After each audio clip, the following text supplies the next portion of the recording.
Welcome, ladies and gentlemen, to a mostly on-time edition of the Wrestling Underground podcast. I am your host, Chad Porto, here on a Monday, and I forgot that Solomon Grundy rhymes. Like there goes that idea.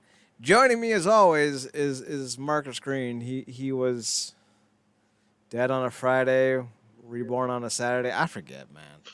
I need to go look them lyrics up. Don't do another Swamp Thing. Do a Solomon Grundy series. Like that's the shit I want to see. R.I.P. to Stargirl, man. Hell of an exit. Stargirl, Titans, they're all gone. James Gunn. Out of here. Yeah. I'm just saying, like, why are we not doing it like an all points bulletin for the mass murderer that is James Gunn? CW is admitting without saying it that they're basically the WWE network, and Chad's like, they never made profit. I mean, they never did. The WWE network failed for fucking always. Turns out nobody wants to see Noelle Foley doing dumb shit. It never worked out. Now she has OnlyFans. No. Yeah. Is it provocative? Not really. I mean, she's basically just in lingerie. Nick, how can you let your daughter do that, man? I know we're all about the female empowerment, but like, I don't need the world's greatest wrestling dad letting his children run amok. I'm sorry. The only amok I want to see are either Star Trek Amok Time or Sarah Jessica Parker going amok. I'm so sick in the head. I'm like, he's all ho and his daughter's just home.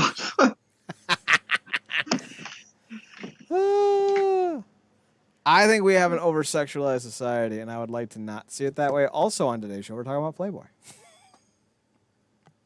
Don't ever say we don't make it all come full circle. We always find a way to sound like twerps. Speaking of twerps, Michael Cole's in the headlines because he called the Bloodline storyline Emmy-worthy. Motherfucker, you've had 3 things happen in your entire storyline to make it relevant. It's fine. I'd say it's even good. But let's not sit here and pretend that this is somehow a great story, because it mostly exists in a vacuum of logic. Sammy never should have been a part of the Bloodline. Jay and Jimmy never should have been a part of the Bloodline. This whole angle never should have existed. If you want to go with logic, because why the fuck would I ever bend the knee to a dude who beats my ass? Maybe it's the Vegeta in me.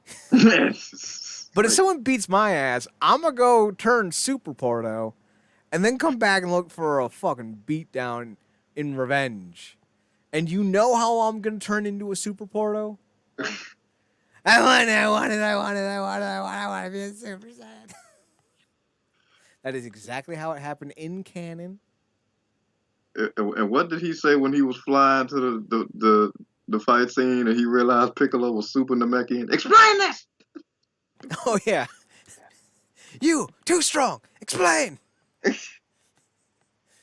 I merged with a kami. What the fuck's a kami? He's basically a god. But I'm right here. Do you really believe your own hype? I am the hype. I don't know what Team 4-Star is doing these days. I hope they're doing fine, but Dragon Ball Z Abridged, I'm not saying this lightly, is the greatest anime I have ever seen. I'm going to rewatch it this week. Confirmed. No, I'm going to go hunt, because shout out to people on YouTube. They just got specific stuff clips. So it's like all the Vegeta Trunks interactions, all the Vegeta stuff. So you can, select. But yeah, it changed the whole narrative of DBZ. Probably kept a lot of the narrative alive while we were waiting on Super, I guess. Yep. And then shout out to them for deciding not to go into the Boo arc, because it was like, look, man, we already getting copyright strikes for stories that were actually good. So the thing is, like, when you think about Dragon Ball Z, the worst part about it was that you would have 5 episodes of them powering up. And you didn't realize it until you got older. But no. Kid, it was everything. No. Even as a kid, I knew that this was boring as shit. That's why I jumped out around the start of the Cell Saga as a kid, because I'm like, I can't do another fucking 32 episodes of Goku powering up to throw a punch, all because they're trying to catch up to the manga, or the manga's trying to catch up to them. Like, no. No! Although I did fall for Gundam Wing at the time. So, like, it's not like I got so far away from anime. Yeah, that legendary Toonami block, man. Mm-hmm. But Toonami Aftermath. If you're feeling a little frisky for some old school Toonami, ToonamiAftermath.com. Check them out. yeah, I think we're still doing stuff on the site. Um, yeah, brought up. You're like, I watched Gundam Wing. It was cool, but I didn't get it. Oh, God, no. I had no idea what the hell was going on. Like, big mech ships, yeah. Now as an adult, I know. Super political. Yeah, the political thing with the stuff. I'm like, yeah, but they had the best Gundam fights. I didn't watch. Like my boy growing up, my childhood friends, he loved G Gundam, and I was like, I don't get it. Like the Shining Finger stuff, I don't like. It's all about Gundam Wing. They had the better music. I feel like they had the best characters, the best Gundams. Like they had somebody in the show named Zex Marquis. What a great name. And he had a helmet on the entire time. Entire time. With long, beautiful, flowing blonde hair and like a dope ass like marching band suit. Like a British, like a British superhero. It's dope as shit, man. And it really touched that Voltron Power Rangers vibe, that Power of Five. Yeah. So I dug that. I dug that hard. But like those are Emmy-worthy shows. The Bloodline is fine. It's even good.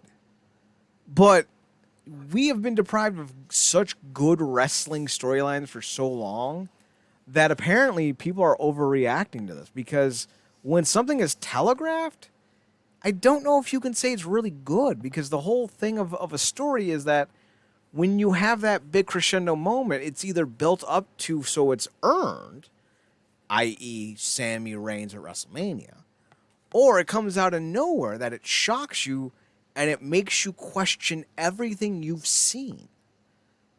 The Bloodline has done neither. So I cannot sit here and say that this is an Emmy-worthy storyline. It is the best storyline WWE has had in years. Yeah. But that's like saying that was the best stabbing I've ever been a part of. So efficient. It was very efficient. Not a lot of clean. blood. Stitches went in nice. Like, yeah, I got stabbed, but like it was fine. Like, yeah, you said call him Captain Cadaver, why don't you? But Oh God, that's great. yeah, but yeah, I mean, you kind of almost got to like grade Cole on a curve, because like he's been having like a 70-some-year-old pervert yelling in his ear for how many years now? Talk about her feet, Cole. Talk about her feet. And how many crap storylines has he been a part of between that stuff he was going back and forth with who that was, Lawler? Yeah, and then Lawler had a heart attack. On top of the and this is when he was out of shape, on top of the Raw Anonymous GM years. Like this probably looks like Winter Soldier to him. Whew. That's some high praise. That's some high praise. And granted, I don't want to sit here and act like it hasn't been good. It's been good. Yeah. But wrestling storylines, they need an element of grandiose to them. And I don't feel like this has that, because it's not going to end in a way that feels grandiose. There's not going to be that crescendo, that moment, that peak instance where you're like, yes, everything we've been watching to this point has finally paid off. Reigns is going to go over Zayn because they have to make Cody the face of the company.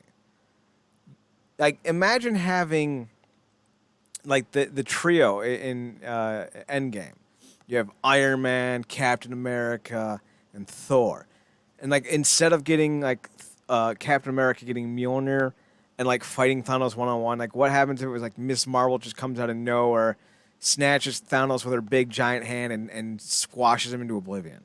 Like, sure, you got your new face of Marvel, but that's not what we wanted to see. We wanted to see Thanos and Captain America throw down like the hosses they are.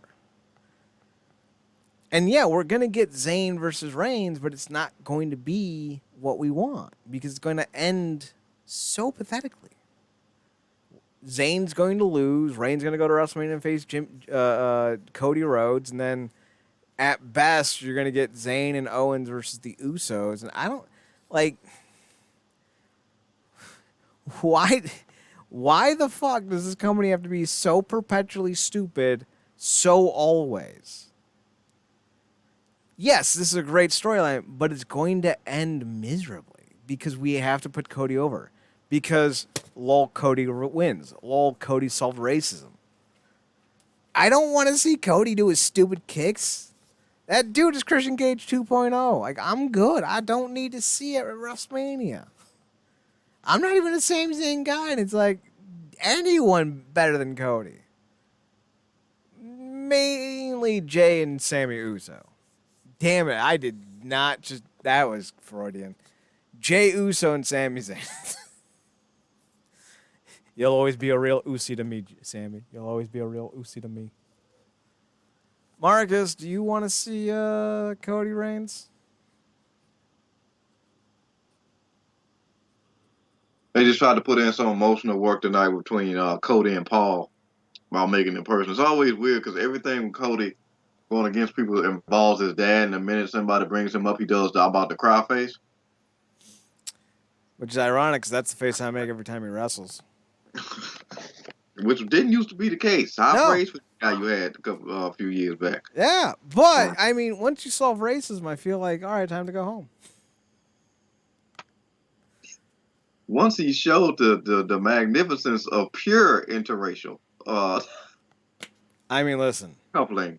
If brandy is the definition of black, yeah, I'm fine with that.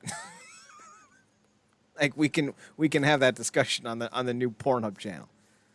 My issue with Cody, I guess, starts and ends with him going, I'm such a big name, I'm going to take myself out of the AEW World title picture permanently. The minute he did that, I saw him for the egomaniac that he is because he actually thought he was so big that he didn't need the title. Like, the hubris in that thought. It astounded me. Because nobody else is too big for the title. But Cody is. I'm sorry. Like, when I saw that, Marcus, I was like, you're a hot wife and cute dog. Can't save you now. This is interesting you took it that way. I took it as he didn't want it to look like, I mean, he's a boss. Of course he booked himself for the belt. Well, so is Kenny. Uh-huh. See, like that theory goes out the window like Austin theory, because Kenny's a boss. He has no problem taking the belt. Granted, I don't think too highly of Kenny Omega either at the moment, but still. Oh, holy shit! I completely forgot a story that we were supposed to cover this week. Michael Elgin confirmed that Don Callis had a sexual harassment allegation filed against him when he was in Impact, thus confirming the unconfirmed reports that Scarlett Bordeaux left Impact and thereby Karrion Kross left Impact because Callis had been being inappropriate with Scarlett Bordeaux. Because that has always been the rumor. And while Elgin didn't say that it involved Bordeaux, we know that Bordeaux left because a high-ranking member of the Impact offices was being uncouth to her. And now Elgin's like, yeah, I'm as the kids say, I'm spilling the tea, and reveal that he would like the information on Don Callis' sexual harassment allegations. So like, I don't know, I forgot how we didn't cover that as a story this week, but like that was a thing that happened. Yeah, I saw Elgin trending, and I just didn't click on because I'm like, he didn't save a child. So that. Like, he's basically got to pull a child-saving maneuver at this point because, like, he's so far fucking down the rabbit hole. It's rough. And, like, I still remember, oh, no, I'm blocked from Michael Elgin's Twitter page. What? Whatever shall I do? But, yeah, He didn't like the fact that I was bringing up his comments from an old interview. So I got blocked from that. Like, quick, check to see if you're still blocked from the nasty stash guy. You know I am.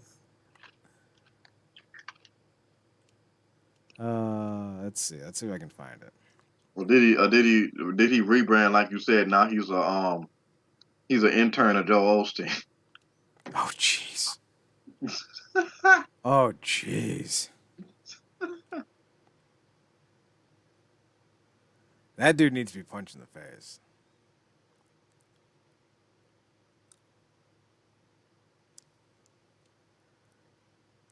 All right, let's see.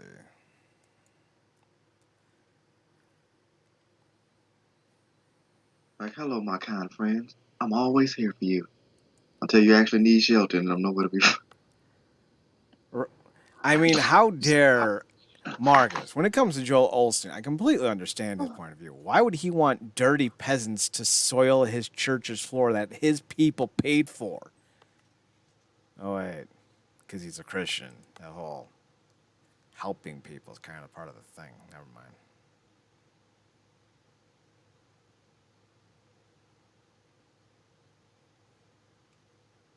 Oh, God. All right. So I'm going through some screenshots of Michael Elgin, right? And by the way, that was me being facetious if you didn't catch the vibe. Because Joel Osteen's a monster. So Elgin tweeted to Masha Slamovich, "Congrats on your success. I met you in 2019 at a seminar and saw you were talented and driven. I won't share how I helped you. But if you were ever to want to share how I did and never ever tried to be inappropriate with you, it would help." I'm sorry, but Elgin, like, ugh. You are a fun little fucker. That literally seems like something they would have Quagmire do if he got in trouble on the episode of Family Guy. Oh, he's done this to more than one person. I don't know who Jody Thread is, but he did it with her, and then he did it with some chick named Nova. Maybe Amber Nova? Said, "Hey, at Nova Wrestler, keep pushing. I, at a time, was attracted to you and told you. You declined, and I never had an issue helping and never pushing the subject. But if you care to share details, it would help. But it's your call. Either way, you're going to be a star." You're going to be a star, kid. Michael Elgin, you are a fucking weirdo. Hey, such and such. Long time no see. Remember that time we had a relationship that was fully based off me constantly saying if you gave me consent to exist? Right? Oh, and apparently Matt Riddle's dating a porn star. So it's a weird day. It's a weird day. Wrestling's getting weird. I wish I could find a screenshot of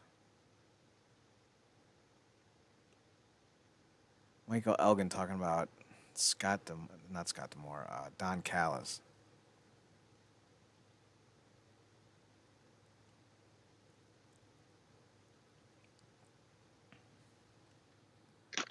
We have been wondering for the longest time what was the reason for that exit, because that pay scenario always came off weird, but that might have had something to do with it.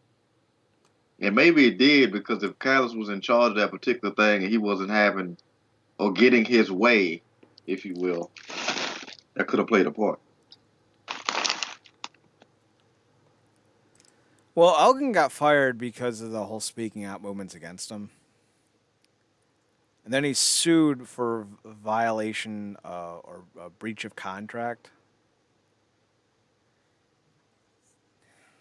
Am I not blocked under my personal account? Is that how I saw these tweets? We'll find out. We're gonna continue to search down this rabbit hole, but while we do, Cody Rhodes dissed The Rock. Not really, but also really. So Cody Rhodes went on to say, where's the quote? In an interview with Alex McCarthy of the Daily Mail, the reputable Daily Mail, by the way, If you know UK online services, you know that's a joke. Rhodes shared his thoughts on Reigns' storyline with Sami Zayn and the Bloodline, which has shaped the road to WrestleMania up to this point. He noted that fans often think that everything has to be one option or another in wrestling, whereas he prefers to give them everything. Rhodes praised the way Zayn and others have been helping move that ship forward during his time away. Oh, gee, you guys were so great helping me look better when I wasn't around. Thanks so much, Cody Rhodes. Fucking arrogant prick. I love that you bring it up that these stories are running parallel. I think sometimes wrestling fans think it's got to be one way or the other. Whereas I subscribe, and I'm not in charge. I subscribe. Thanks for letting us know, Cody. I was so confused. I subscribe to give them everything.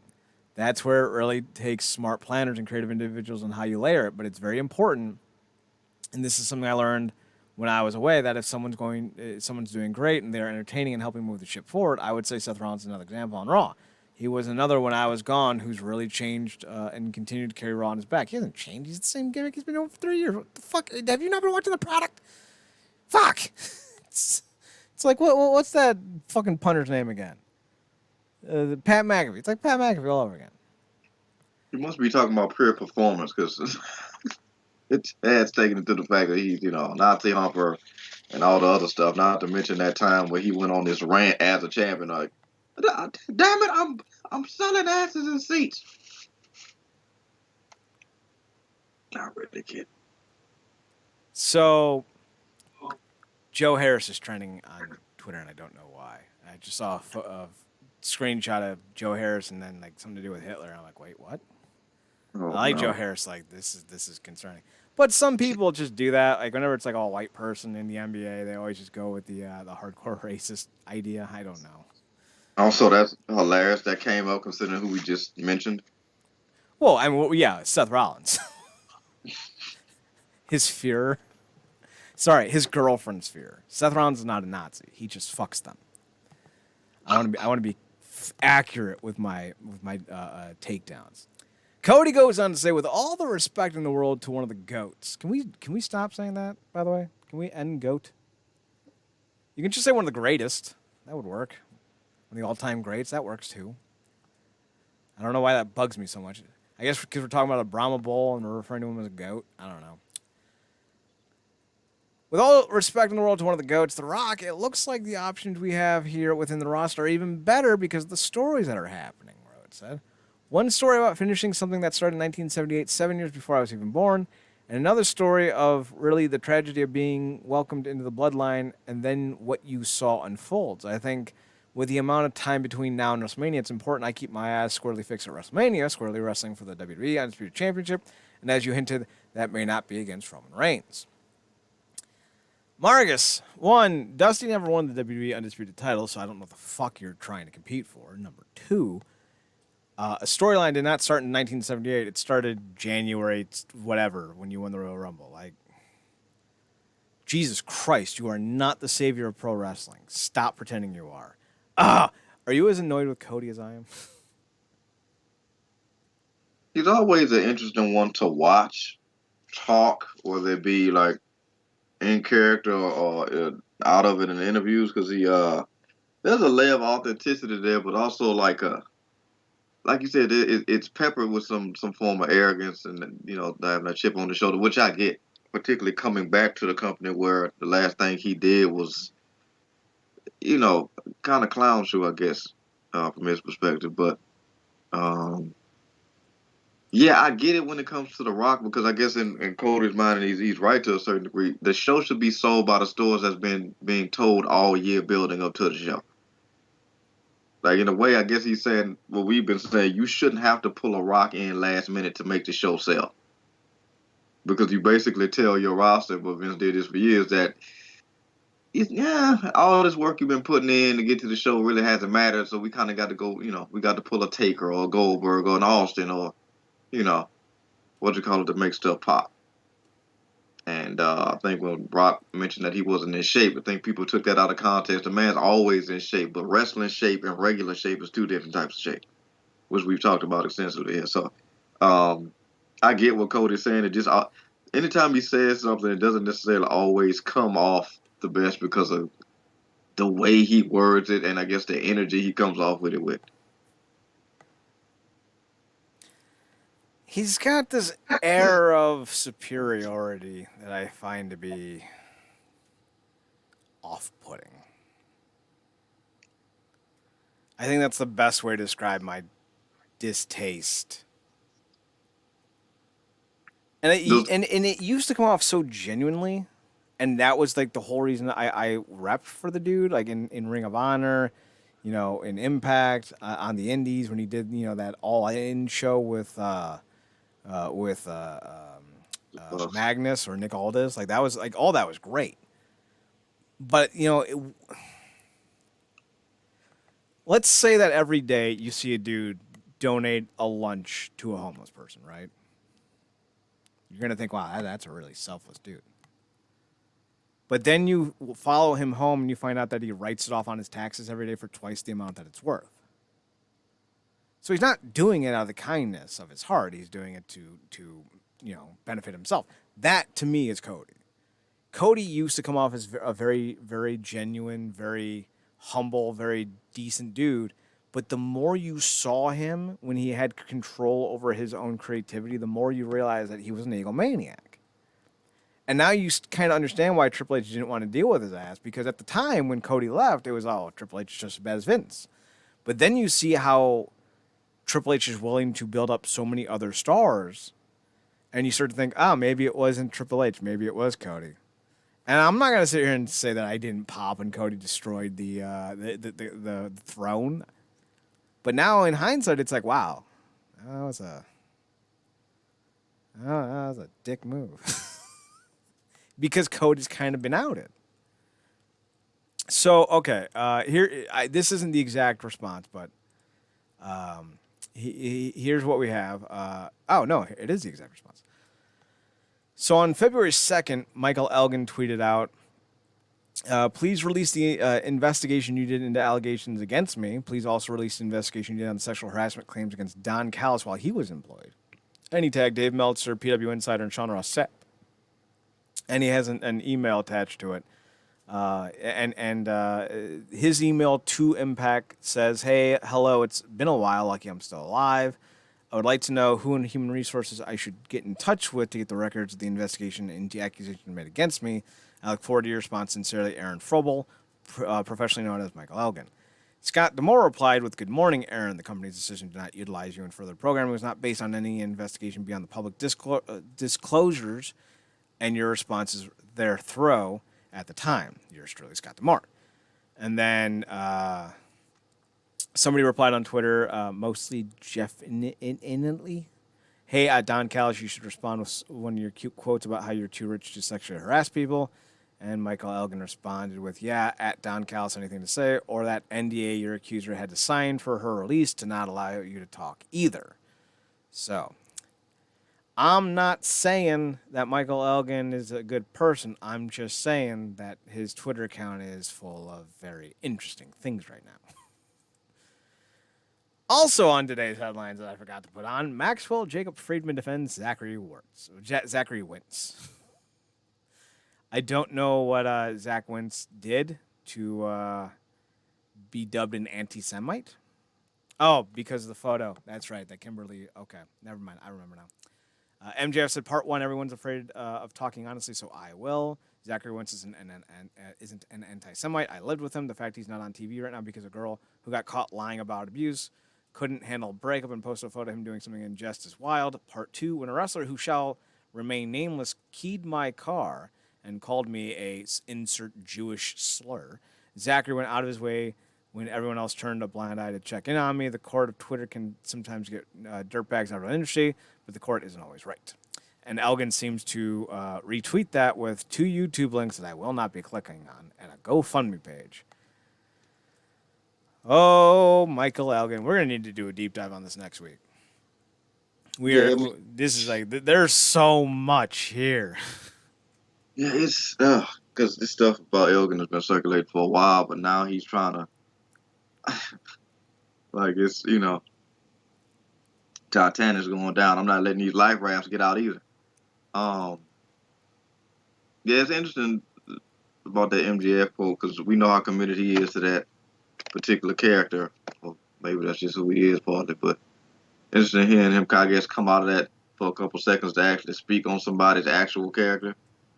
Um, so that's interesting because we covered that story about Wentz and Kimberly and all that. But yeah, this whole thing with Elgin, I guess, propositioning people to come to his defense and or loosely subtweeting about people who also have allegations because it's not like we don't know he's not the only one. It's just he's the only one out here still looking dumb because he's still doing dumb stuff. So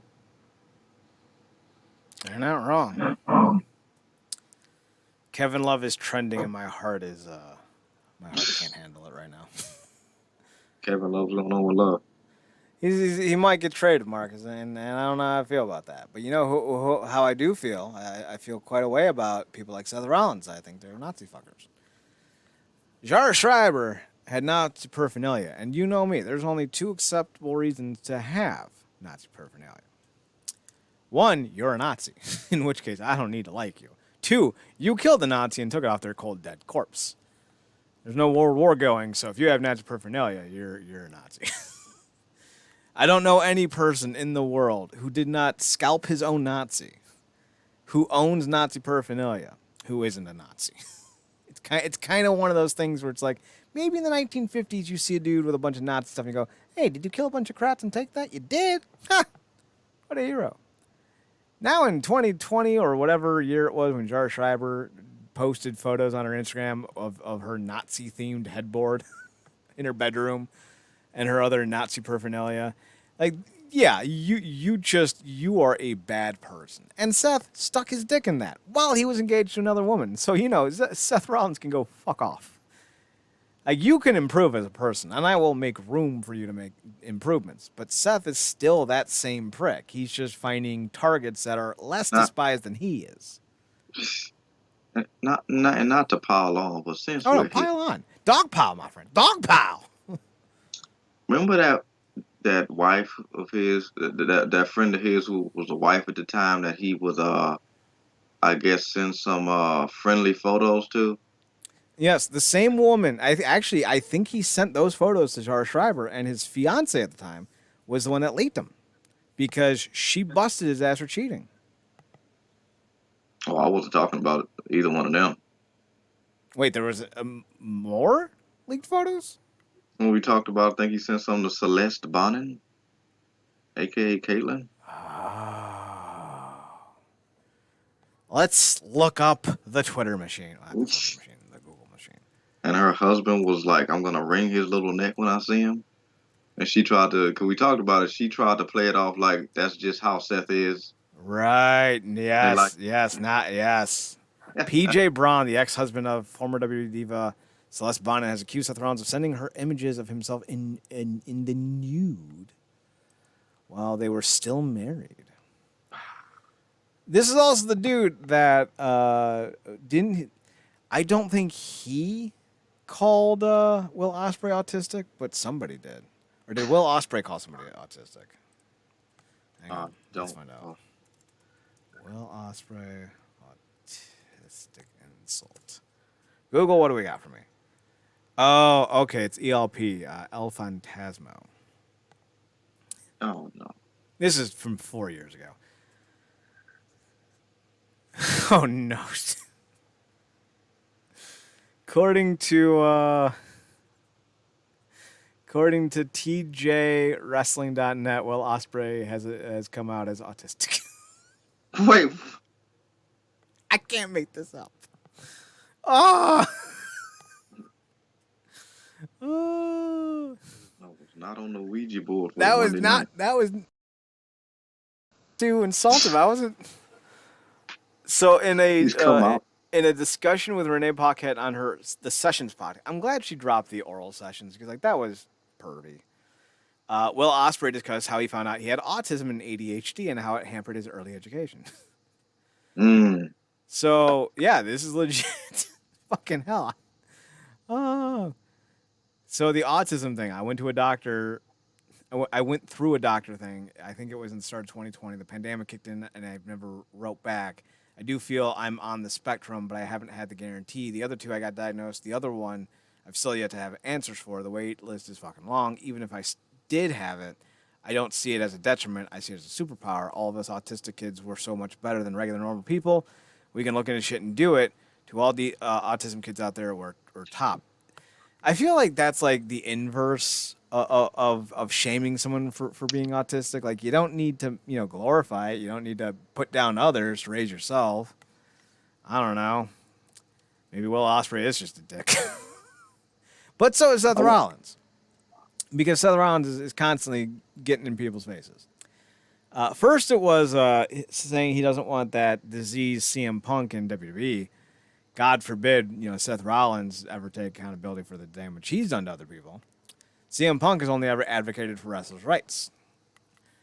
But, I mean, when you're making millions of dollars and people on your roster getting cut and fired, you don't want to lose some dollars. So yeah, you're going to be fine with people losing their income. Yeah, and when you're going around and dancing wildly dressed like a space concubine, it's Well, he is what he is. But not only is he not a fan of CM Punk, he's not a fan of Logan Paul. That's right. Shocking. Shock me with your deviant behavior. That's a quote from Empire Records, a movie I highly recommend anyone watch. Rollins went on Instagram and answered some questions from viewers. When asked about Logan Paul, he made it clear that he doesn't like the Maverick, and he noted that he's not alone in that regard. Rollins stated that he doesn't need Paul in his locker room. He's also mentioned Paul eliminating him from the Royal Rumble and stated that it's probably the coolest thing Paul has ever done. I don't know about Logan Paul. All I know is I don't really like Logan Paul. And a lot of us really don't like Logan Paul. We just don't. I don't like Logan Paul. I don't really need to see him in my locker room, in my space, in that phase, with that case. I got a little Dr. Seussy on that one. Great guys, ultra talented as far as the... Great. Guy's ultra talented as far as athletic ability is concerned. Snuck up on me at the Rumble. Dumped me. Fine, whatever. I took my eyes off the ball. That one's on me, but don't go bragging about it like you did something otherworldly. It's probably the coolest thing Logan's ever done or going to do in his life is throw me out of the Rumble. But I've just advised him to stay in his lane. I guess that is what I would say. First and foremost, he didn't brag about throwing out Seth Rollins because who the fuck is Seth Rollins? Seth Rollins is a C-plus player in a B-plus federation. Let's be clear about that. Number two, he's not that good of a worker. And I cannot remember the last great Seth Rollins match I saw that wasn't just 36 fucking finishers spammed in a row. Because Seth isn't really that creative. Obviously not. He stole his wife's gimmick because that's Seth Rollins. Number two, people brag about people getting eliminated all the time. It's kind of the whole point of the Royal Rumble. I don't know why he's taking that personally. It's almost like, I don't know. Well, I was going to bring up The Undertaker, but Undertaker beat the shit out of Maven for doing it. So, like, maybe he's got a point. Undertaker went whole ham hawk on Maven. Poor Maven. I used to have such high hopes for Maven. It's not like I still don't, but it's like he's in his 40s now. I don't think he's going to become the headliner. I thought he could be, but what are you going to do? I don't know. It feels like Seth is afraid of people who have the ability to unseat him. Seth is not a good promo. He's not. The greatest claim to fame he ever did was he hit Roman Reigns when it was cool to hit Roman Reigns. Or shocking, I should say, to hit Roman Reigns. Like, that's his claim to fame. Oh, and he once did a big boot thing into an RKO. Big stomp thing into an RKO. Like, cool. Congratulations. You did a thing. If I have to watch a Seth Rollins match or have every single one of my toenails on my left foot taken off, I'm going with the toenail removal. I will suffer that pain so I don't have to suffer that misery. Margus, Seth Rollins, he's a twerp. Thoughts on him being a twerp? Yeah, that was a good ending. That's a shirt right there. Yeah, I mean, I get it. I think it's one of those things where there's some people, and I think that particular locker room does a good job to be welcoming because they know that a lot of those guys will be there for a short time, not a long time, and if they're not giving you that energy, don't return it. But it probably rubs a lot of those guys the wrong way for those guys to come in there and get those spots that so many of those guys can only imagine them having because they're sitting there and main eventing and catering. But that's just kind of how the ball goes. That's the E part of the game, and I think for as humble as I guess those Paul brothers want to come off, they just rub people the wrong way. Sometimes I think Brock likes him, but I mean, that's Brock. So I think it might be one of these instances where it might be that instance like they remind him of Riddle. It's like I don't get this guy. I get why he's here, but I don't get it with this guy. Like, because I watched that live, he said those things on. I feel like he did. I feel like he said everything, but like, dude, you got booked to beat me. Stop. Like you can't you can't beat me. Stop. Don't brag on it. It's not a thing. Like we know this is a stage play. You had your lines. I had mine. Don't. Let's not play. To be So fair, yeah. of the two, Logan Paul has actually won real fights. That's the thing that kind of needs to be pointed out when it comes to Seth. Yeah. Seth has show muscles. Logan has go muscles. We know this for a fact. We know this for a fact. We cannot deny it. I don't like Logan Paul. I don't like Jake Paul. But these dudes have actually beaten real human beings in real fights. While Seth Rollins just goes, meh. Yeah, look, man, I don't. I'm right with Chad. I don't like either of the guys either, but the guys they knocked out didn't throw a fight. Certainly not poor little Nate Robinson. Poor Nate Robinson. I loved Nate Robinson so damn much when he was at the Knicks. Oh, him and David Lee. What a combo. Speaking of combo, we're going to have a combo set of AEW and Ring of Honor news up next. Oh, segue. Ring of Honor is holding TV tapings later this week. Not this week. What did I say? Later this month. According to Sean Ross Sapp of Fightful Select,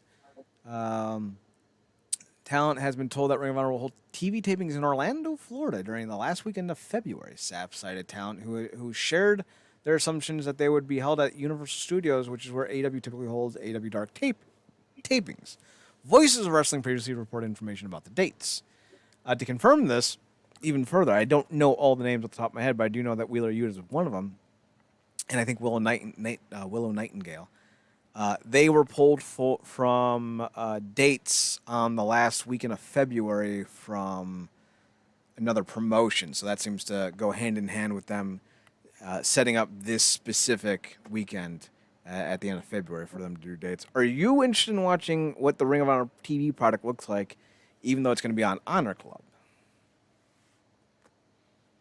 Yeah, I'm interested. Just, I mean, not a lot, but it is gonna be interesting. Like you said, seeing them kind of stand separate from AEW in that manner anyway, and this will be obviously post passing of Jay Briscoe, so I would imagine they're gonna do some stuff in honor of him as well, pun intended. But yeah, I'm not interested. It's going to be interesting seeing what, like I said, how they stand on their own, what that looks like when they're separated from the larger AEW roster, and if that still has, I guess, that old Ring of Honor feel. I think it's smart that you continue to bolster up Honor Club because I think they put a significant amount of work into that before the merger. But yeah, it's I guess it's good that they are trying to do that separation and create separate storylines because, like I said, I think it's kind of the back and forth on TV hasn't always said well. Some people feel like it's got the product is better with less Ring of Honor, and then some people feel like maybe I guess thumbs in the middle about it. They have an entire extra hour of television. I don't know why they don't just put Ring of Honor on Rampage. Maybe they've thought of that, and maybe what is Rampage on now? TNT? Yeah. Then they flip networks for some reason. Yeah. I don't know why TNT wouldn't be okay with that. It's on 11 o'clock at night. It's not, or 10 o'clock at night. It's not exactly like it's prime time for cable viewers on a Friday. Like, if it's wrestling, it's wrestling. Just call it, AEW, Rampage, semicolon, Ring of Honor.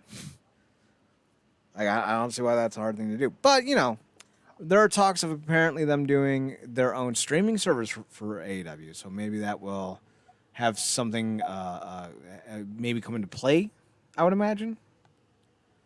We'll see what happens with that. Speaking of AEW, they're doing house shows. Apparently, the talent are excited about it. It's like, that's cool. Apparently, they're going to be select shows. I would imagine a couple times a month to start to just see how they go. And then it's going to probably go from there and expand upon it. Some talents are apparently speaking out on this, privately, to sources, to internet wrestling websites. And some of the idea is that these shows may be taped so that they could air highlights and whatnot, which I think is a smart idea. Or maybe just air them in their entirety, kind of like what Impact was doing for a little while before the pandemic, where they would do like a weekend shot of shows, and like one would be a pay-per-view, one would be an Impact special, one would be a Twitch special, and like technically just two of them were house shows anyway. I think that would be a smart move, but we'll see what happens there. Marcus, if AEW comes to Louisiana, are you going to check out a house show? Probably not. That's Probably not. I'm not that interested in the product. I appreciate that it exists and it's around. And there's stuff I do like and watch of the product, but I'm not moved enough to go to a house show. But I do like the fact that they are doing house shows because this could help a lot of talent, people be able to test some stuff out and whatnot, and just bring that experience around to other places. So, but yeah, that's good. Like you said, it's good of them do the taping and air it in the interim to certain stuff. But yeah, probably not interested enough to go. Speaking of interesting, Bret Hart's going to star in Kurt Angle, the movie. There it is. All right. I knew that joke would eventually land. Even if it was a pity laugh, I appreciate it. Bret Hart's set to star in a new movie called Stalker. And if you don't remember, Kurt Angle was held on suspicion in 2009 for stalking Raka Khan. The shit that we forget. So apparently, Bret Hart will start filming... Yeah, I think that's what... Because it says next month Hart will star in a new film entitled Stalker. Does that mean... I guess it means that the filming's already done? Because it goes on to say Hart will star in a new film entitled Stalker, led by English director Steve Johnson, slated to premiere on March 24th, 2023. The film will land in select theaters and on-demand services. In addition, Hart will star alongside Sophie Skelton of Outlander and BAFTA-winning actor Stuart Brennan.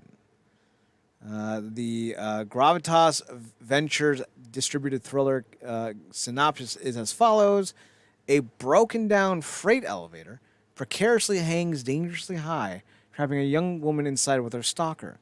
Starring Sophie Skelton and BAFTA award-winning actor Stuart Brennan, Rose Hepburn, a young horror actress, returns to her empty hotel. Forced to use the freight elevator, it jolts to a halt on the 12th floor, leading to her trapped with an unusual stranger. Left with no phone signal as the storm approaches, tensions escalate and suspicion rise when Rose discovers the identity of the mysterious man is Daniel Reed, a camera operator who is seemingly obsessed with her. Is Bret Hart Daniel Reed? Let's find out. Gravitas Ventures. Let's skip to the elevator part. The elevator going up. Talking. We have no audio. Nope, that is not Bret Hart. Bret Hart is not the stalker. Bret Hart is not playing Kurt Angle in the film Kurt Angle Stalker. Stalker isn't Hart's first acting gig, as his resume stretches back 3 decades. In 1994, I remember this, Hart appeared in the director's cut of Oliver Stone's Natural Born Killers, I don't remember that, as a prison inmate. In television, this is what I remember, he had appearances in The Simpsons and Lonesome Dove, the series. Apparently, I was also in Honey, I Shrunk the Kids, the series? Huh. More recently, Hart appeared alongside Corey Feldman in Tales from the Dead Zone. So, Marcus, are you going to watch a movie of Bret Hart to see Bret Hart do Bret Hart things? Probably not the sharpshooter? Mildly interested, mostly because it's always make me raise my brow, if you will, to see wrestlers in movies. Also because I'm the 100% guaranteed to mark out of anything wrestling related in a movie. Yes, and Walker, Texas Ranger. I can speak volumes about that personally. Ah, beautiful. Like, did he just freaking Scorpion Death drop Cordell? Yes, he did. Yes, he did. Oh, beautiful. But yeah, I mean, and if Brett is the stalker of sin, I'm guessing that I would imagine the actress is younger, or is going to be younger on in the movie. this particularly seeing Brett act, I think is gonna be interesting. And seeing that movie premise, because it almost seems like an offshoot of Speed. Because that movie kicks off, it's one of my favorite movies of all time. That movie kicks off with him rigging the elevator to blow. Oh yeah, because that's how Jeff Daniels. Well, Jeff Daniels died in the house explosion. Yeah. Yeah, this is gonna be like the inverse of Speed. It's gonna be called Stalled. If this elevator stops for more than 64 days, we're all gonna blow up and die. It has to at least go up and down once in 64 days. Stalled, starring Bret Hart and Goldberg. Will they finally settle their differences? No. I want to see Shutter Speed 2, starring Steve Borden and Bret Hart. Come on, TNT. Make that into a movie. Speaking of things I want to see, Kevin Kiley versus EC3 is not one of those things. But Alex Riley is back in wrestling. He's going by Kevin Kiley these days. The Rare Breed Kevin Kiley. He's going to be in NWA's next show, Nuff Said. Taking on his buddy, EC3. Talk about two names that fell off. He recently competed for a Creative Pro and Major Pod Toy Drive event in December 2022, where he teamed up with NWA World Heavyweight Champion Tyrus. Oh, good. Tyrus. NWA also announced that Camille will be defending her NWA World Women's Championship in a no DQ match against Angelina Love at the pay-per-view. Camille and Thom Latimer were set to face Love and Fodder. I don't know who Fodder is. On the live episode of Power on January 31st, but the match never happened. Instead, Love and Fodder attacked their opponents before the match, and Kerry Morton Jr. will defend the NWA World Junior Heavyweight Championship against Alex Taylor, while Chris Adonis takes on former NWA World Heavyweight Champion Trevor Murdoch. Silent will defend his NWA National Heavyweight Championship against Homicide, and Thom Latimer will face Fodder in a single Hurricane match. I don't know who Fodder is. Marcus Alex Riley is back in wrestling, and he has stories to tell about John Cena that he's never once told. Are you excited to see Alex Riley back? Yeah, I mean, I liked Riley. Obviously, he had to do a lot of, I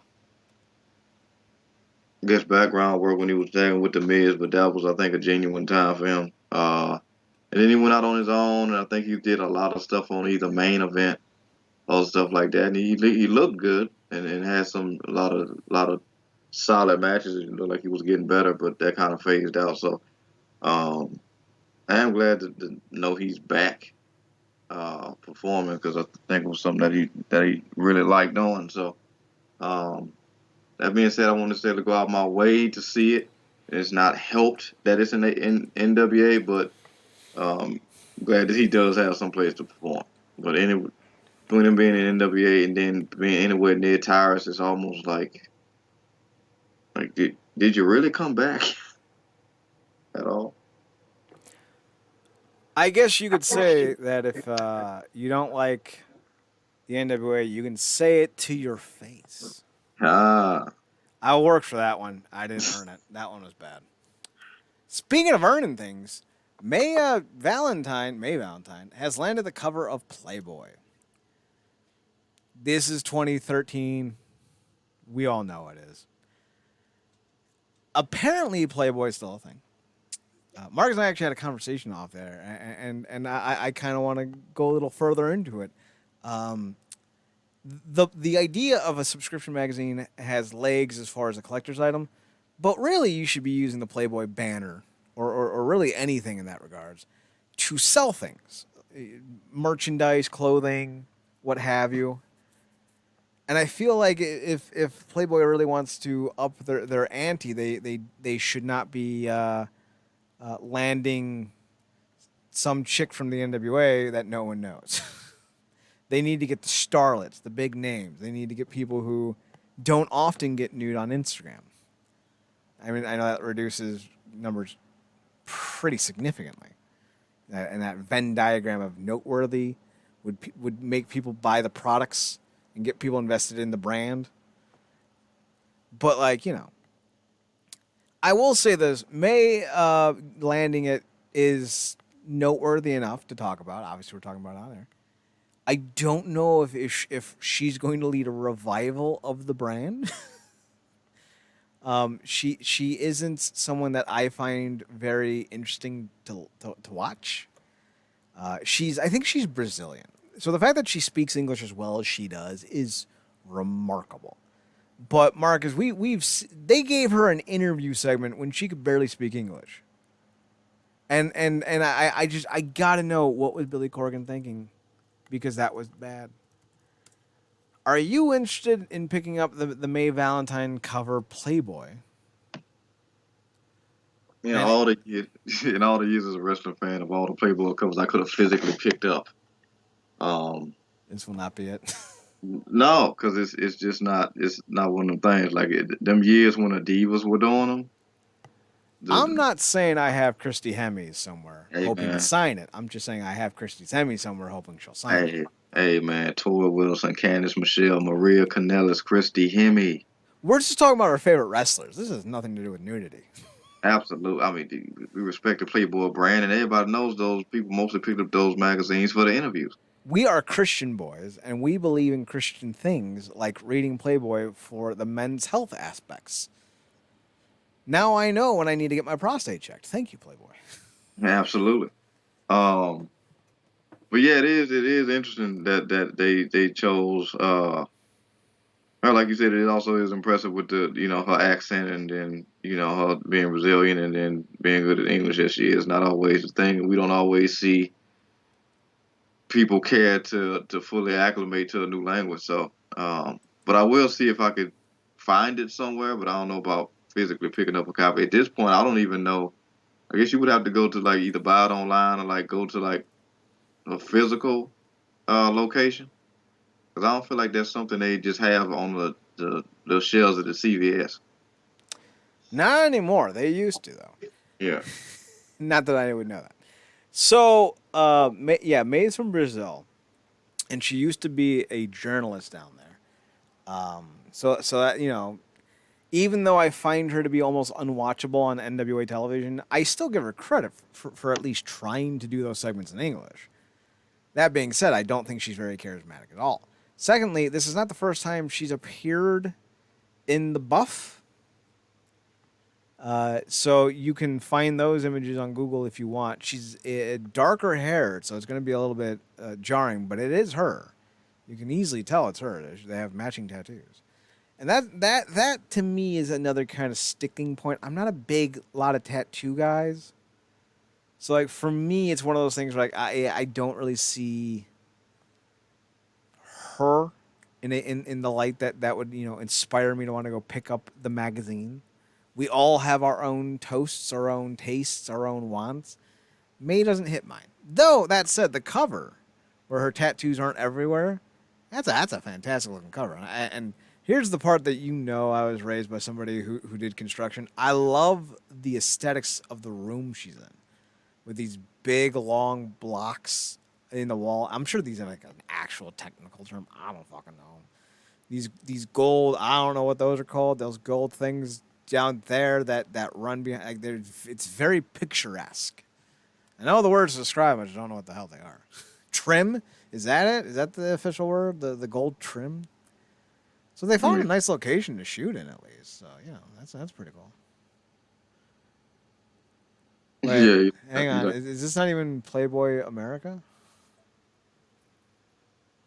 Oh, that's also a nice little lingerie set. Right? I think I could pull that off in more than one way. But Playboy Denmark confirmed the news in a post on Instagram. Is there a magazine in Denmark called Playboy? Do they have a Playboy brand? The cover's in English. I can read. Fight for privacy. Katie Hill's leading the millennial way. Changing norms. Quinta Brunson's average acceptance. 200 with Diane Guerrero. 20 Qs with Diane Guerrero. I knew that looked odd. So I guess it is in English, but I guess the Denmarkians are breaking the news. Denmarkians? Mork and Orcs. Speaking of Morks and Orcs, Raven has an idea that will put Impact on the map. Make Raven the champion. So Raven is pushing 60. And he's physically he is wrecked. And he knows that, we know that. if he can do a DDT spot, that's a good day for him. So he's not being sincere when he says this. He was on Impact this past week, and Santino Marella walked up to him and he said, Raven, it's good to meet you. Because Santino has to do that terrible fucking Italian accent. Now, Santino is actually Italian, Anthony Corelli, so like I'll give him a pass for doing a very racist accent, but also it's better than the Mario accent. So I'll give him that.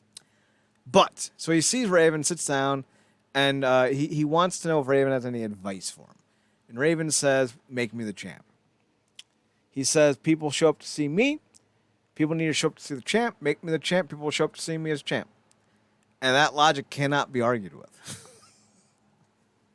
Like Raven is still a name in this industry, and I don't know why. And it was one of his better promos in recent years. Like we talked before about when he did commentary the first time around with Impact, that it sounded a little bit rough. And then he did his induction, and he kind of revealed why it was rough. And he's like, I get nervous now, so I get fair play. But now he seems to be finding his groove. And Mark, as I told you off air, that there's a mini Flock reunion. And again, you won't recognize the name maybe, but Ron Reese, who was a member of the Flock near the end of the group's run, but the character he played that I think everyone will remember is the Yeti that hugged Hulk Hogan into submission. So to see Raven and Ron Reese back together was great. And to hear, like, I'm not going to spoil what Ron says to Raven after the little lingo and whatnot, but it'll make you chuckle and kind of break your heart at the same time. I don't have any questions for you, Marcus. I just need to urge you to watch this segment. Impact actually uploaded all of their non-wrestling segments to YouTube from this week. So you can watch all the backstage interviews and whatnot without having to watch the matches, if that's your cup of tea. I haven't watched the whole show yet, but I did watch that video, so I'm going to have to go back and rewatch things. Because I don't think they aired anything in the ring. I think everything was like backstage footage. Gotcha. So definitely check it out. Also, we have 3 contract updates with Impact. Kenny King signed a new 1-year deal. PCO signed a 1-year deal, although I don't know if that's new, but it's the first time I'm remembering it. And Dirty Dango signed a contract with Impact. So Impact's still signing ex-big names. They're just not signing guys that, can put them over the top of that Kurt Angle. I don't think any of these guys are going to turn into, EC3 or Christian Cage, but I mean, Kenny King is a good worker. And, with the right, I think, marketing behind him, with the right mind behind him, you could really turn him into something. Because it reminds me a lot of, like, Shelton Benjamin in the fact that they're both ultra athletic, but they're both missing that charismatic personality that sets them apart on their own. But with this speedball angle that Kenny King's doing, I think you could turn him into a pit fighter, and I think you could find some real legs there. Like kind of like how Jeff Jarrett did the Double J, Double MA competition. Remember that? And we got Crimson's debut. Oh, yeah. I love that. Not the Crimson debut, but I love everything else about it. And I feel like you could do something similar to that where Kenny King tries to become like a legitimate pit fighter. I think that'd be a lot of fun. I don't know what PCO is going to be doing. Like, the dude is, like, rough when it comes to his movements. And I know he's, like, pushing 60. I'm not... And he just does the dumbest shit to his body. It's like, I don't want to sit here and rag on the guy because, like, he's doing the best he physically can, and I get that. But also, I don't know what Impact wants to do with him. I think he's a perfect fit for Decay. And I think putting him with that group makes all the sense in the world, but I don't know if they're going to go in that route. I hope they do. Well, I don't know.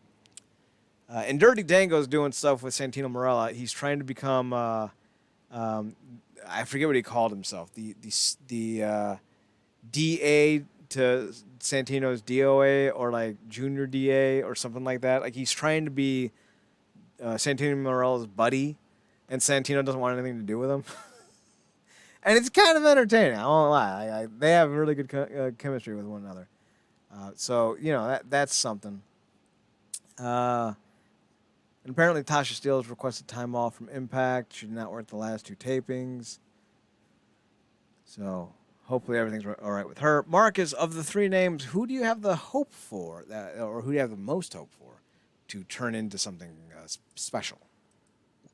Oh, absolutely. It's King.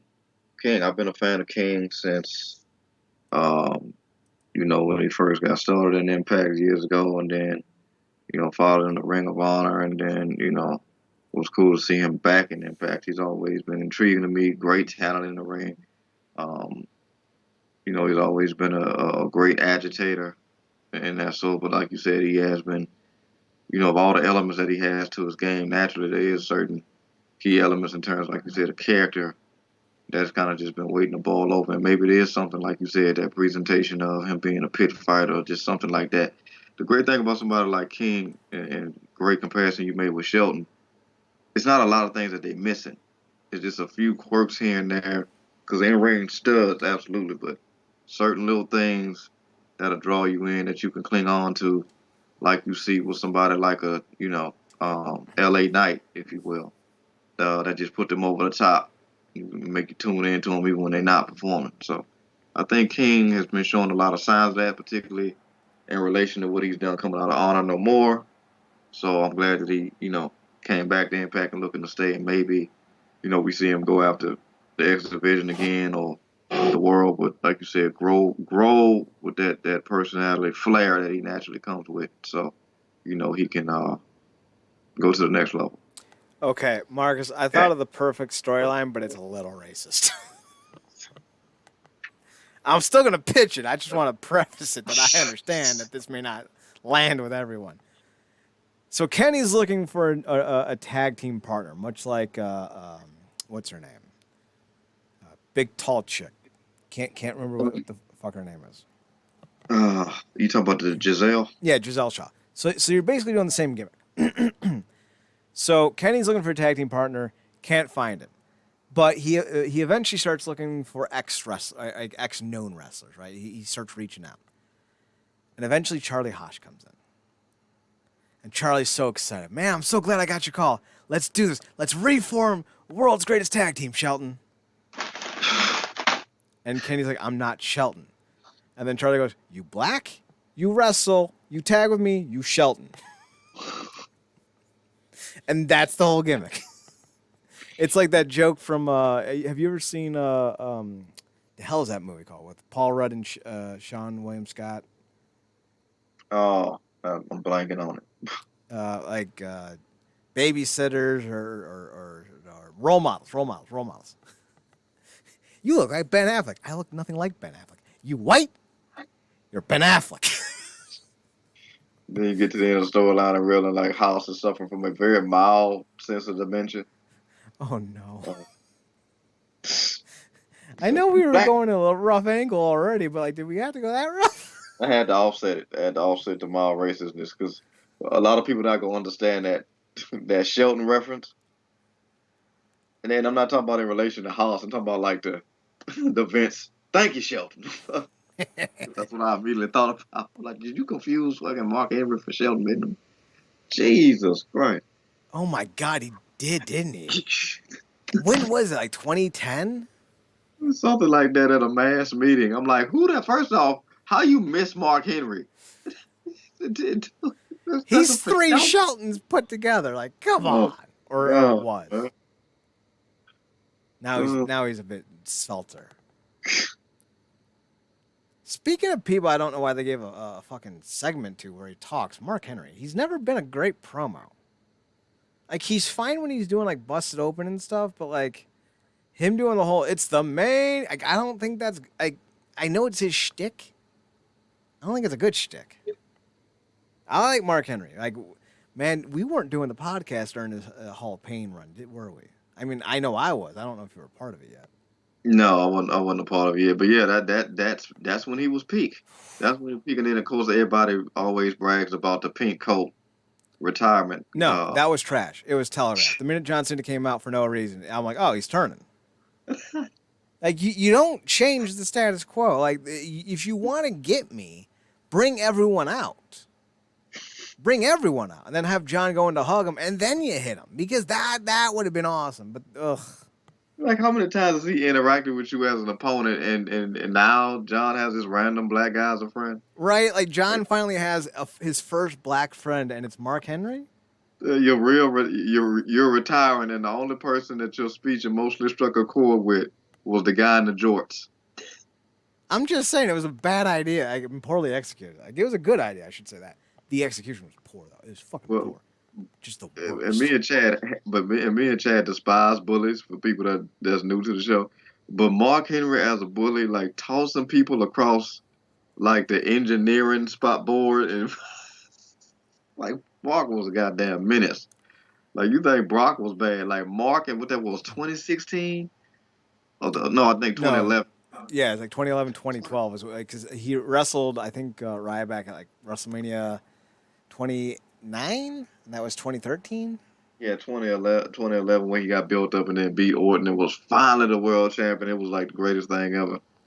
Um, but yeah, it actually had a build up and it was great, man. That Hall of Pain thing, because me and Chad also talked about this. This is coming off of gimmicks like the Silverback. Listen, that And is a great nickname, just not for a black dude. yeah, and stuff like that. So when he did that Hall of Pain thing, it's like to watch somebody who had been in that company for years kick into a whole new gear that late in the game and excel at it. Like this was always what he was supposed to be. It was next level. But and he worked so well as a promo then because he was just essentially saying what he probably tell people anyway. But now I think this, like you said, this time for the main event. Like you could tell, like he's a dad. That is what he says when it's bath time. It's time for the main event, and you just see like a little like 2-year-old just thump, boop, boop, boop, boop, boop, boop, like running down the hallway, soaking everything wet. Oh Mark, man, I told you to watch the kids. the little kid looks like the Eddie Murphy child and the second Eddie Professor when he shrunk down. Oh, The funniest part about Mark Henry being Mark Henry is that I remember all the way through like 2010 how little I valued him as a performer. I mm-hmm. didn't see anything worth because like I've been watching this cat since like 96, 97. I don't remember when I got into WWE on a regular basis. I think it was like 97, 98. But like he was never anything to write home about. In fact, he was oftentimes just the worst parts of the show. And like they almost hit it in like late 05, early 06 when he started doing his thing with Batista. And then Batista got hurt, and then like him and Kurt tried to do some stuff. But I don't know if it was because of his size, how he was, because Mark lost some weight between 2006 and 2011. And he moved a lot better. But I think one of the biggest changes isn't that he got better so much as everyone else on the roster did. Because in like 2006, like Mark Henry's not a tall dude. What is he, like 6 foot? Yeah, he's not. Yeah, So like he's not a tall guy, and he doesn't have long arms. So like he's very limited with the guys he can work with, and he was always put with like the Undertaker and Big Show and heavier guys like D'Lo Brown. And D'Lo's not like a big dude, but he's like 260. At least when in his peak, right? So like he wasn't someone that was going to stand out, but then all of a sudden the roster got smaller. And you got guys like Bryan Danielson and CM Punks and more lightweight guys that were in top positions. And all of a sudden, Mark Henry looked like how he should have always looked. And like when all those things converged, he hit a peak that I don't remember ever seeing a guy hit so late in the game. What Mark Henry did at like 38 or 40, after spending 13, 14 years as the guy always about to be cut, more respect for that than so very few things in wrestling. He's simply one of those guys that he has one of the perfect arcs. I don't know how familiar you are with football sometimes, Marcus, but do you remember Rich Gannon? vaguely. Yeah. He was a 36-year-old quarterback for the Oakland Raiders who was a journeyman and at one point was a safety. And he ends up winning the MVP at like 37. And like he toiled in the NFL for years. Maybe a better comparison would be Geno Smith, because that's more current and more people may get that reference. Yeah, or even if we talked about this when we was talking sports, like what we seen happen with Alex Smith. Yeah, but Alex Smith I think reached his peak earlier than most. Not earlier than most, but like early, because like he was 28 when the Chiefs finally figured out how to use him, right? Rich Gannon, all right, so Rich Gannon had gone to a few Pro Bowls in Oakland, but he won the MVP at 37. And he threw for nearly 5,000 yards that year. And that was the year they went to the Super Bowl and lost to the Tampa Bay Buccaneers. But like you look at like Geno Smith, he was like 31, 32 when he went to the Pro Bowl after years of people thinking that he was just not good enough to be an NFL starter. That's kind of what Mark Henry is. Like Mark Henry is that guy who late in his career became something special. And, you know, I don't know if it was just on him or if it was the events around him or if someone finally got into the booking room and this is how we're going to book Mark. But also we have to acknowledge that Tyrus claims that was his gimmick. The WWE stole Tyrus's Hall of Pain gimmick and gave it to Mark Henry. And if that's the case, good. Because Mark Henry is a decent human being. Like, you never hear a bad word about Mark Henry. You hear a lot of bad words about Tyrus, though. Just saying. Like, the worst thing you can say about Mark Henry is sometimes he didn't have good matches and he sounds silly saying it's the main event. Like, you tried, kid. You tried. Like, I respect that, but no. No, sir. No, thank you.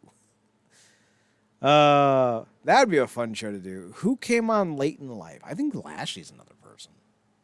Because, like, Lashley didn't win his first world title, not counting the ECW title, until he was, like, 40. Yeah, and I mean, of course, we do count. We're talking about WWE now, but we do count the stuff he did in Impact. Yes. Because that title is legitimate. Right, and that's what I'm saying. Like, he was like 39 or 40 when he won his first world title in Impact. Yeah, so that's... And then, yeah, I know people would probably reference DDP, but DDP didn't get into the game until late. So we talking about, like, people that got into the game and then, like, got up there in age and then, like, holy hell, like, he turned a gear that would be, like, a run that you'll see the early, late 20-year-olds get or whatever. It was even more significant for Mark because, like, the world's strongest man thing, they always say this on TV, that's not a gimmick. No, he actually earned that. Yeah, that's never been a gimmick to the point where, and I think maybe a little bit before that Hall of Pain thing first kicked off, they had him doing like a series of feats of strength on SmackDown where he would like pull a truck or bend a dumbbell plate. Oh, no, he actually did. Like, that wasn't even a SmackDown. He did that. Yeah. There's a dumbbell. I forget what it's called. It's like 100 pounds. So it's not like impossible, but it's thick. It's so thick that you can't really get a good grip on it. Maybe it's heavier than 100 pounds. I forget. But like only 10 people in the world can lift it, and Mark Henry's one of them. Yeah. Is that similar to like that kettlebell video we saw on AEW? I think so. Yeah, because it's not necessarily a kettlebell, but it's like a thick dumbbell, like almost like one of those, you know, like those 1920 strongman dumbbells. Yeah, oh yeah, that is what it is. Like when they lift it. Oh, yeah. Now I'm just imagining Marcus as an overinflated, semi-white black dude going with like a leotard with like a leopard print on it. Now I'm thinking about the damn vault villains.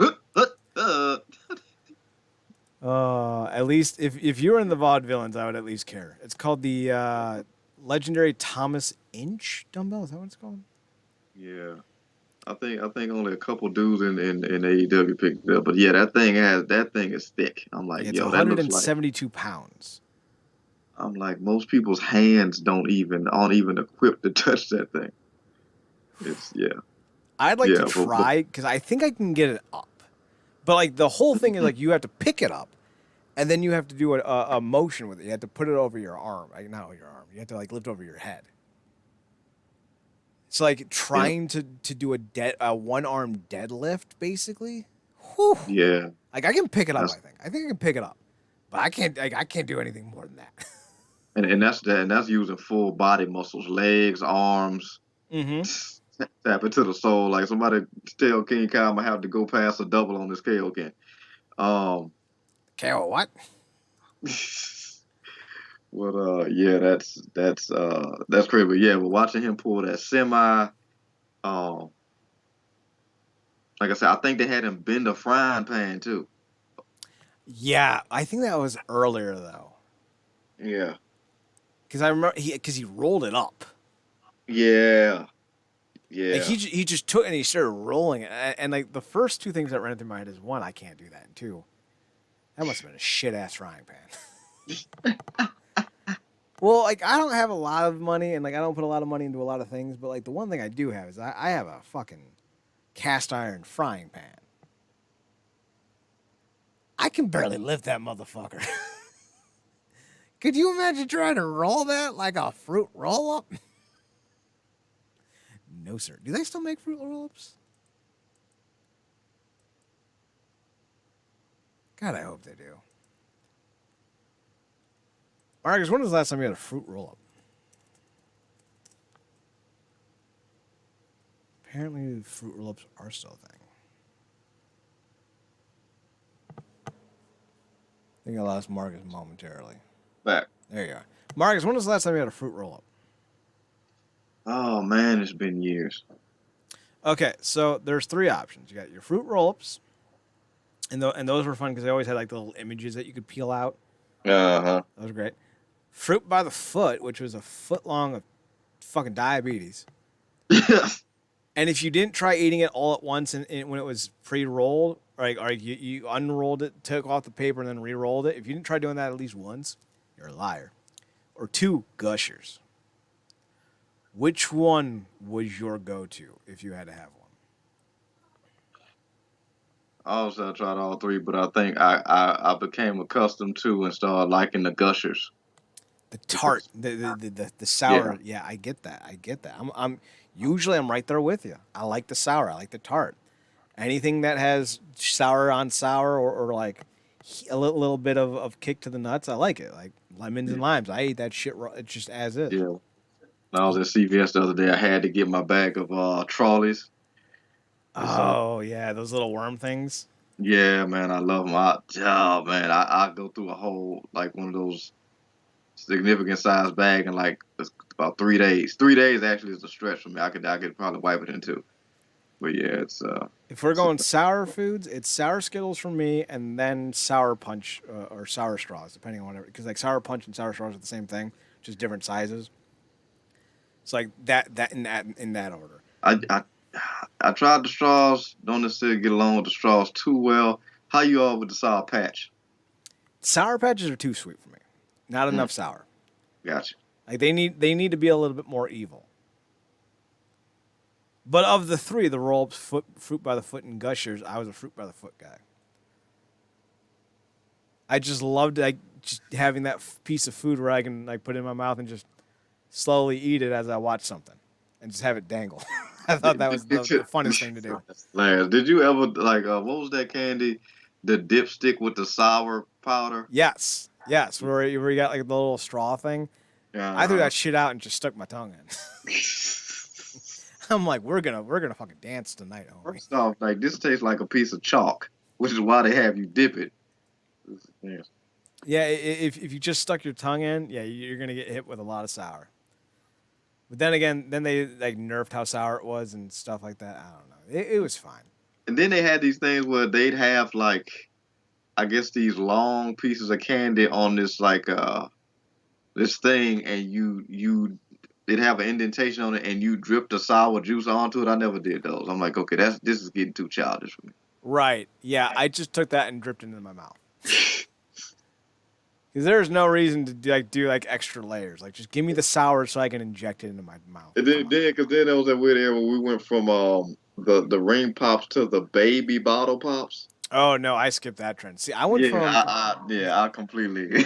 The ring pops were dope, but I went from the ring pops to the push pops, where they came in that little container and you took off the lid and then you pushed it up and it was kind of like a lipstick container, but it wasn't like lipstick. It was a ring pop basically. Yes, I forgot all about those. Holy hell! Mm-hmm. Those were dope. Pops to the pierce. Exactly. Yeah. Got the sour apple every time. They don't even do those no more. That's crazy. So on next week's edition of We Talk Food. Sour Skittles, if you're looking for the sour fix. Like, outside of actually just eating a lime and lemon at the same time, you won't do better than sour Skittles if you want. Oh, yeah, man. Sour Skittles will make you pucker. Yeah. I once ate, I shouldn't say once. I do it like once every 3 months. I'll get a bag of the shareable size. I just see how fucked up I can make my tongue that day. Because I don't just chew on them, Marcus. I suck the sour off each little fucking thing.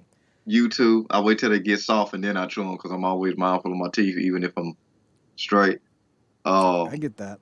I used to be torn between, because if I got Skittles, I ain't had them in years, between the tropical Skittles and the sour Skittles. Oh God, the tropical Skittles. What was the purple bag?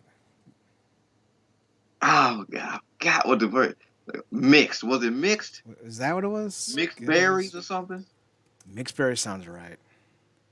Wild berry. Wild berry, yeah, man. Yeah, do they even sell that anymore? They just had a regular Skittles. I haven't seen the assortment in a while. The wild berries are still available at allcitycandy.com, Amazon. So yeah. Yeah. But I don't think they make the tropical anymore, because that was the light blue bag. Yeah, man. They was underrated. That tropical bag was underrated. It says they're still being sold. Skittles.com has them for sale, Marcus. So there you go.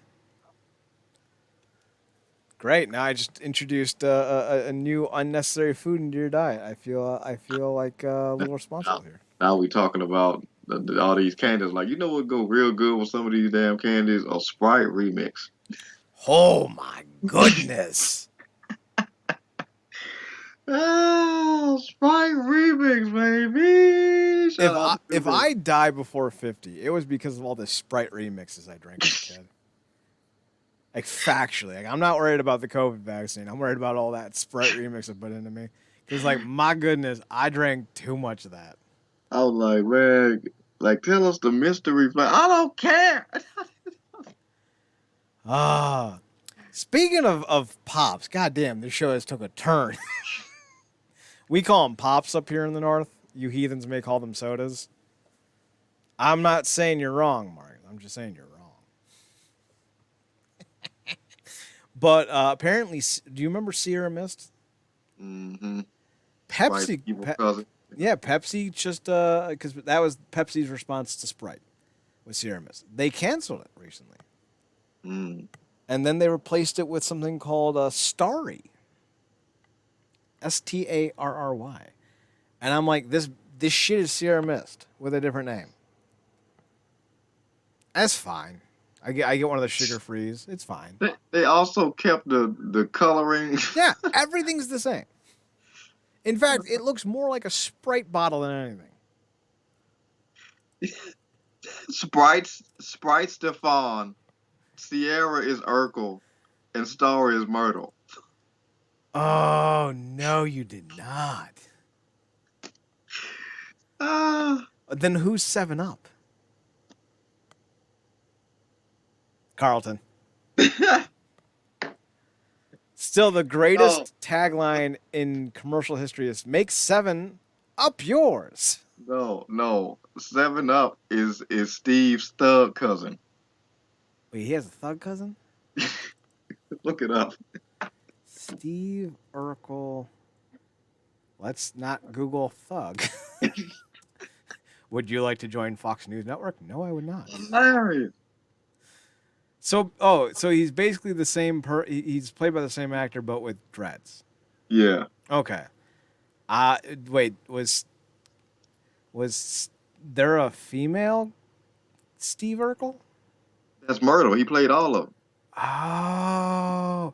Who was I thought when you said Myrtle, because isn't there a girl that's obsessed with Steve?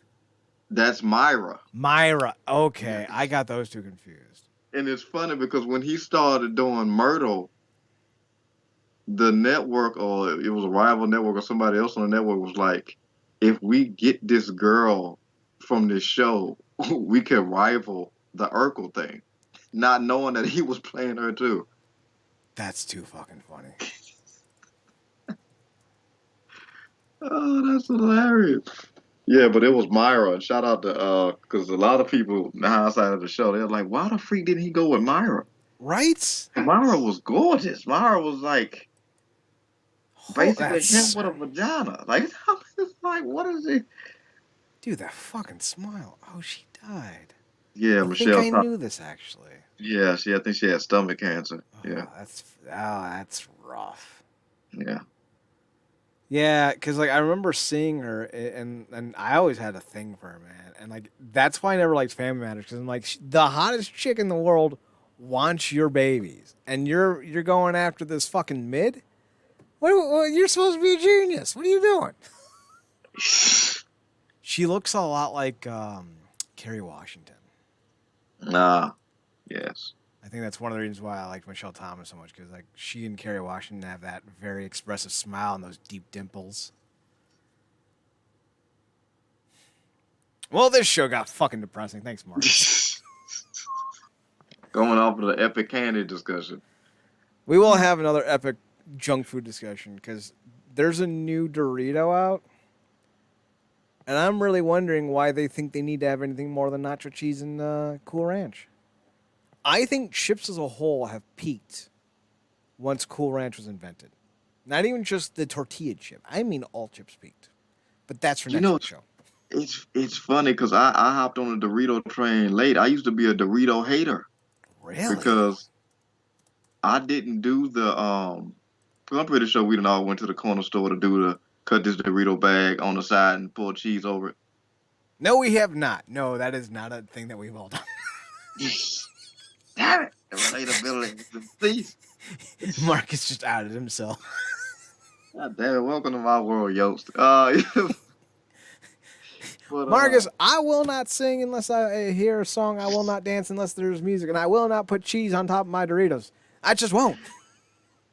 well that's the thing in my hood, and instead of the Doritos, I would get it on the flaming hot Cheetos. I would get the cheese on the flaming hot Cheetos. Oh, you are a brave man because those are not easy to digest.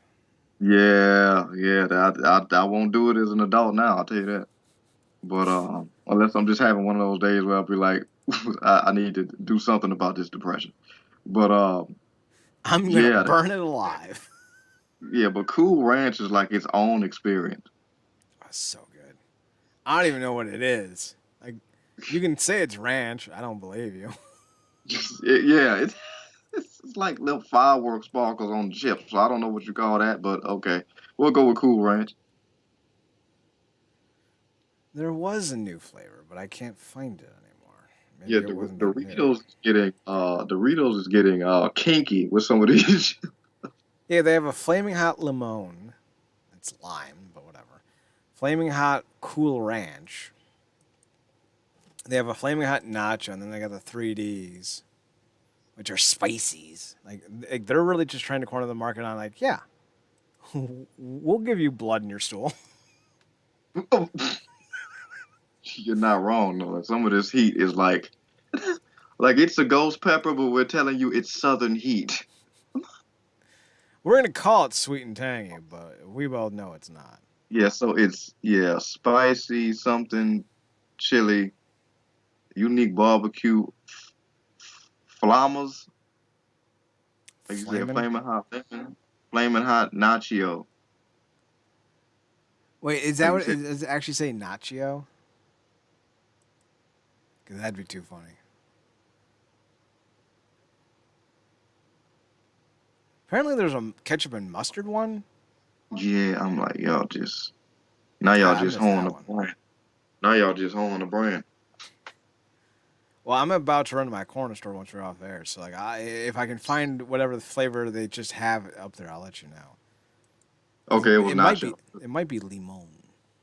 It was nacho. The print was small, but yeah, I mean, I like extreme. nacho better. What does that even mean? Extreme. I'm hoping this is just fan art I'm looking at, and not. Marcus, they're not. I'm on the actual front page, and nope. Doritos taco. Doritos. So we're gonna end the show here because I'm getting hungry, and I Yeah. don't want to be eating at 3 in the morning. I want to be in bed by 3 in the morning. So, realnerdcorp.com, RealNerdCorp.com. I'm on Twitter. We're on Twitter at NERDCRP. Marcus can be found on Twitter, Paradox Kid, PARADOXKID. That's me. You can also find him on his other podcast, The True Penny Show, with 68% less talk about Doritos. You can find that on Twitter at True Penny Show, TruePennyShow on Twitter. That's True Penny Show on Twitter. You can find me on Twitter at Chad Nerdcorp, ChadNerdCorp.